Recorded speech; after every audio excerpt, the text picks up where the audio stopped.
Hello అండి, welcome to our channel.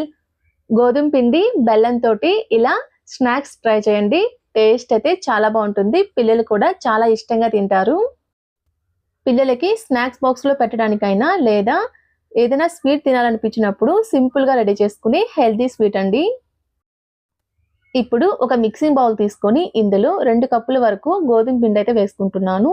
ఇలా వేసుకొని ఇందులో కొంచెం సాల్ట్ కూడా వేసుకోవాలి. అలానే ఒక 2 టేబుల్ స్పూన్ వరకు ఆయిల్ కూడా వేసుకొని పిండి మొత్తాన్ని కలిసే విధంగా ఓసారి కలుపుకోవాలి. ఇలా పిండి మొత్తాన్ని కలిసే విధంగా కలుపుకున్న తర్వాత ఇప్పుడు ఇందులో కొంచెం కొంచెంగా నీళ్లు పోసుకుంటూ పిండి మొత్తాన్ని బాగా సాఫ్ట్‌గా కలుపుకోవాలి. ఇలా పిండిలో కొంచెం కొంచెంగా నీళ్లు పోసుకుంటూ పిండి మొత్తాన్ని చపాతీ పిండిలా బాగా సాఫ్ట్‌గా కలుపుకోవాలండి. ఇలా చపాతీ పిండిలా కలుపుకున్న తర్వాత ఇప్పుడు ఈ పిండిని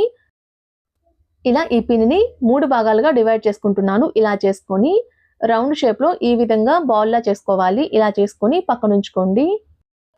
ఇలా డివైడ్ చేసుకొని బాల్స్‌లా రెడీ చేసుకొని పెట్టుకున్న పిండిని ఒక్కొక్కటిగా తీసుకుంటూ పొడి పిండిని అప్లై చేసుకుంటూ చపాతీలా చేసుకోవాలి. ఇలా పిండికి 2 సైడ్‌లు పొడి పిండిని అప్లై చేసుకున్న తర్వాత చేత్తోటి లైట్‌గా అయితే ప్రెస్ చేస్తున్నాను. ఇలా చేసుకొని ఇప్పుడు చపాతీ చేసుకునే కర్రతోటి ఇలా బాగా రోల్ చేసుకోవాలి చపాతీలాగా. ఇక్కడ మనం రోల్ చేసుకునే చపాతీ అనేది మరి పల్చగా ఉండకూడదండి. కొంచెం మందంగానే చేసుకోవాలి. ఇక్కడ చూపించినంత మందంగా ఉండాలి చపాతీ అనేది. ఇలా చేసుకొని ఇలా 4 సైడ్లున్న ఎడ్జెస్ మొత్తాన్ని కట్ చేసుకున్న తర్వాత ఈ విధంగా స్టిక్స్ లాగా కట్ చేసుకోవాలి. అన్ని ఈక్వల్‌గా ఉండేలా కట్ చేసుకోవాలి.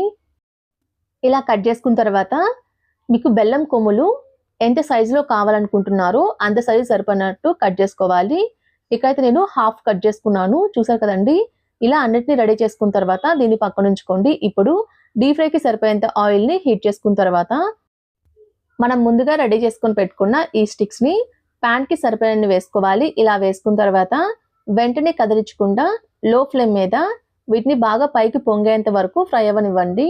ఇలా ఇవన్నీ కొంచెం పైకి పొంగుతున్నాయి అనుకున్నప్పుడు గెంటెతోటి 2 సైడ్లకి తిప్పుతూ లో ఫ్లేమ్ మీద లైట్ గోల్డెన్ కలర్ వచ్చేంత వరకు ఫ్రై చేసుకోవాలి. అప్పుడే ఇవి క్రిస్పీగా ఫ్రై అవుతాయి. వీటిని ఫ్రై చేసేటప్పుడు లో ఫ్లేమ్ మీద మాత్రమే ఫ్రై చేసుకోవాలి. అప్పుడే లోపలి వరకు క్రిస్పీగా ఫ్రై అవుతాయి. అదే మీరు మీడియం ఫ్లేమ్ మీద కానీ హై ఫ్లేమ్ మీద కానీ ఫ్రై చేసుకుంటే పైన వెంటనే కలర్ వచ్చేస్తాయి కానీ లోపలైతే ఉడకవండి.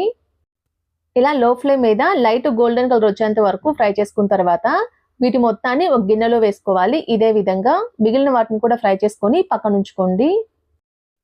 ఇప్పుడు స్టవ్ మీద వేరొక ప్యాన్ పెట్టుకొని ఇందులో మనం ఏ కప్పుతో అయితే గోధుమ పిండి తీసుకున్నామో అదే కప్పుతోటి 2 కప్పుల గోధుమ పిండికి 1.5 కప్పు వరకు బెల్లం అయితే తురుముకొని తీసుకున్నాను. ఇలా వేసుకొని ఇందులో ఒక పావు కప్పు నీళ్లు కూడా పోసుకొని మొత్తాన్ని కలుపుతూ బెల్లాన్ని బాగా కరగనివ్వండి.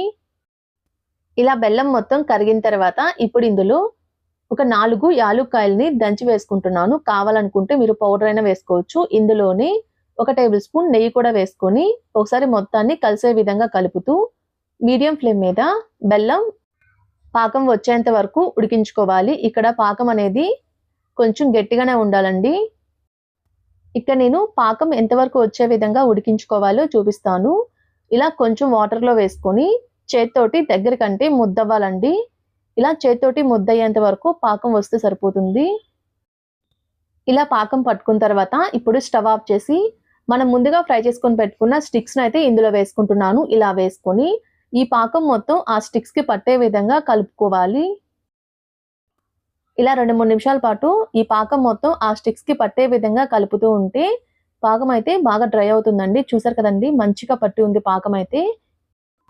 ఇలా పాకం మొత్తం స్టిక్స్‌కి పట్టే విధంగా కలుపుకున్న తర్వాత దీన్ని పూర్తిగా చల్లారనివ్వండి. చల్లారిన తర్వాత చూసారు కదండీ! ఈజీగా ఊడొచ్చేస్తాయి. ఇలా రెడీ చేసుకున్న వీటిని ఒక సర్వింగ్ ప్లేట్‌లోకి సర్వ్ చేసుకుంటే ఎంతో టేస్టీగా ఉండే గోధుమ పిండి బెల్లంతోటి స్వీట్ అయితే రెడీ అయిపోతుందండి.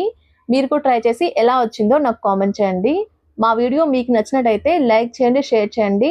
మా ఛానల్‌ని సబ్స్క్రైబ్ చేసుకోండి. Thanks for watching.